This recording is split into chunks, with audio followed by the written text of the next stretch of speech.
Joining me now is Oregon's Democratic Senator, member of the Senate Intelligence Committee, Ron Wyden. Senator Wyden, thanks for joining me. A lot of action up there on Capitol Hill. Is the USA Freedom Act going to pass?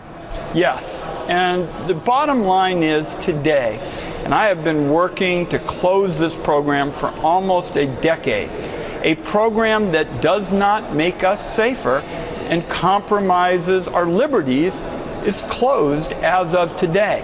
Now, I will tell you, a lot of us have been working on this for close to a decade. Senator Paul has come to the Senate more recently, but he has been a very constructive ally in this effort, and I've appreciated what he's done.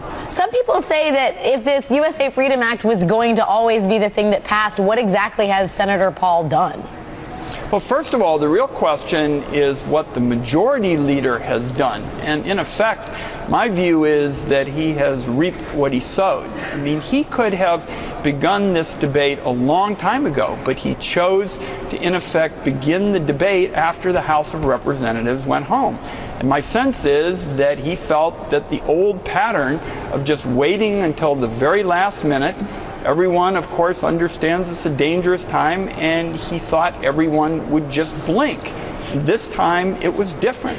Well, how comfortable are you with the notion of phone companies holding the metadata? Is that measurably better than the U.S. government holding American consumer metadata?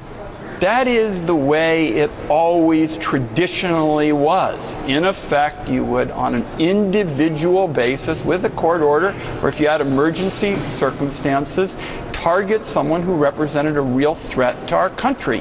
What we've had for a number of years now is a program, and this has been documented by independent anti-terror authorities, is something that doesn't add any value beyond what those traditional approaches would have taken. And at the same time, it really sets up a federal human relations database. When the government knows who you called, when you called, and often where you called from, it's got a lot of private information about innocent Americans. Senator Wyden, is this the tip of the iceberg? A Foreign Policy magazine argues that Congress has tended to a paper cut, speaking of Section 215 of the Patriot Act, while it ignored the internal bleeding, that there are other provisions that are much more deleterious to American civil liberties, including the 2008 FISA Amendment Act, which monitors non-citizens living within the United States, and Executive Order 12333, which is the surveillance of overseas communications of non-citizens.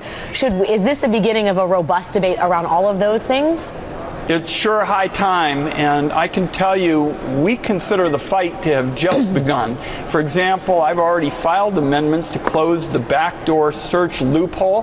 That's Section 702 of FISA. When you target someone who's a threat overseas, you also ought to be concerned about whether Americans are going to get swept up in those searches, have their emails read. I propose closing that backdoor search loophole. Another major issue deals with encryption, when in effect you have encoded somebody's data and messages. Now you have the FBI director actually suggesting that the government should require that companies build weaknesses into their products so as to overcome encryption. I'm going to be fighting hard on those issues, and I also point out that Congressman Jason Chaffetz and I want to make sure that government agencies don't turn everybody's cell phones into tracking devices.